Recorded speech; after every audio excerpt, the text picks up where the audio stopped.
ರಾಜ್ಯದಲ್ಲಿಯೇ ಪ್ರಥಮ ಬಾರಿಗೆ ಧಾರವಾಡದಲ್ಲಿ 1.5 ಟನ್ ಸಂವಿಧಾನ ಪೀಠಿಕೆಯ ಬೃಹತ್ ಲೋಹದ ಪ್ರತಿಯನ್ನ ಸಂತೋಷ್ ಲಾಡ್ ಅನಾವರಣ ಮಾಡಿದ್ರು. ಅಂಬೇಡ್ಕರ್ 134ನೇ ಜಯಂತಿ ಅಂಗವಾಗಿ ಧಾರವಾಡ ಜಿಲ್ಲಾಡಳಿತ ಮತ್ತು ಮಹಾನಗರ ಪಾಲಿಕೆ ಸಹಯೋಗದಲ್ಲಿ ಬೃಹತ್ ಲೋಹದ ಪ್ರತಿ ಲೋಕಾರ್ಪಣೆ ಮಾಡಿದ್ರು. ಸಂವಿಧಾನ ಪುಸ್ತಕ ರೀತಿಯಲ್ಲಿ ನಿರ್ಮಿಸಿ ನಗರದ ಪ್ರಸಿದ್ಧ ರಾಣಿ ಕಿತ್ತೂರು ಚೆನ್ನಮ್ಮ ಉದ್ಯಾನವನದಲ್ಲಿ ಅನಾವರಣ ಮಾಡಲಾಗಿದೆ. ಯಾದಗಿರಿಯಲ್ಲಿ ನರೇಗಾ ಕೂಲಿ ಕಾರ್ಮಿಕರು ಬಾಬಾ ಸಾಹೇಬ್ ಅಂಬೇಡ್ಕರ್ 134ನೇ ಜಯಂತಿ ಆಚರಿಸಿದ್ದಾರೆ.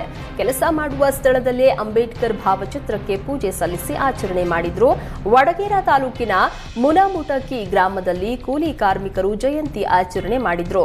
ನಂತರ ಐಕೂರು ಪಂಚಾಯತ್ ಪಿಡಿಒ ಸಿದ್ದವೀರಪ್ಪ ಮಾತನಾಡಿ, ಬಡ ಕೂಲಿ ಕಾರ್ಮಿಕರಿಗೆ ಹಕ್ಕು, ಮೂಲಭೂತ ಸೌಲಭ್ಯಗಳನ್ನು ಒದಗಿಸಿಕೊಟ್ಟ ಮಹಾನ್ ನಾಯಕ ಸಂವಿಧಾನ ಶಿಲ್ಪಿಯನ್ನ ನಾವು ಈ ದಿನ ಗೌರವಿಸಿ ಅವರು ಹಾಕಿಕೊಟ್ಟ ಮಾರ್ಗದಲ್ಲಿ ನಾವೆಲ್ಲರೂ ನಡೀಬೇಕು ಅಂತ ಹೇಳಿದರು.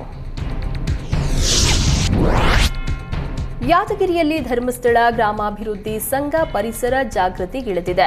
ಯಾದಗಿರಿ ತಾಲೂಕಿನ ಹತ್ತಿಕುಣಿ ಗ್ರಾಮದ ಧಾರ್ಮಿಕ ಕೇಂದ್ರ ಹಜರತ್ ಬಂದಗಿ ಸಾಬ್ ಜಾತ್ರಾ ಮಹೋತ್ಸವ ಏಪ್ರಿಲ್ 17ರಂದು ನಡೆಯಲಿದೆ.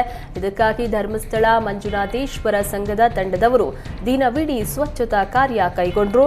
ದೇವಸ್ಥಾನದ ಸುತ್ತಮುತ್ತಲಿನ ಜಾಗ, ಬಸ್ ಸ್ಟ್ಯಾಂಡ್, ಊರಿನ ರಸ್ತೆಗಳನ್ನು ಸ್ವಚ್ಛಗೊಳಿಸಿ ಜನರಲ್ಲಿ ಜಾಗೃತಿ ಮೂಡಿಸಿದ್ದಾರೆ. ಜಾತ್ರೆಗೆ ಸುತ್ತಮುತ್ತಲಿನ ಗ್ರಾಮಸ್ಥರು ಸಹಸ್ರಾರು ಸಂಖ್ಯೆಯಲ್ಲಿ ಸೇರುತ್ತಾರೆ. ಈ ನಿಟ್ಟಿನಲ್ಲಿ ಧರ್ಮಸ್ಥಳ ಮಂಜುನಾಥೇಶ್ವರ ಸಂಸ್ಥೆಯು ಎಲ್ಲ ಕ್ಷೇತ್ರಗಳಲ್ಲಿ ಕೆಲಸ ಮಾಡಿ ಜನರಿಗೆ ಸ್ವಚ್ಛತೆಯ ಅರಿವನ್ನು ಮೂಡಿಸಿದ್ದಾರೆ.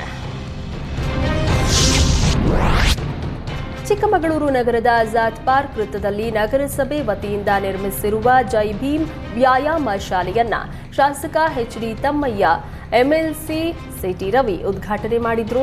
ಕಳೆದ 2 ವರ್ಷಗಳ ಹಿಂದೆಯೇ ಉದ್ಘಾಟನೆಗೆ ಸಿದ್ಧವಾಗಿದ್ದ ವ್ಯಾಯಾಮ ಶಾಲೆಯನ್ನ ಉದ್ಘಾಟಿಸದೆ ನಗರಸಭೆ ಅಧಿಕಾರಿಗಳು ನಿರ್ಲಕ್ಷ್ಯ ತೋರಿದ್ರು. ಇದು ದಲಿತ ಪರ ಸಂಘಟನೆಗಳ ಕಾರ್ಯಕರ್ತರ ಕೆಂಗಣ್ಣಿಗೂ ಗುರಿಯಾಗಿತ್ತು.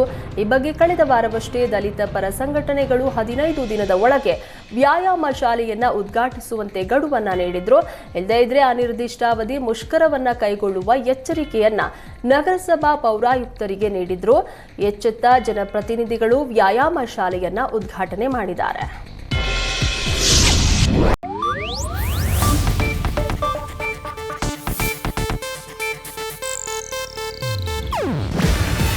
ಇದು ಏಷ್ಯಾನೆಟ್ ನ್ಯೂಸ್ ನೆಟ್ವರ್ಕ್ ಪ್ರಸ್ತುತಿ. ನೀವು ನೋಡ್ತಿದ್ದೀರಾ ಏಷ್ಯಾನೆಟ್ ಸುವರ್ಣ ನ್ಯೂಸ್.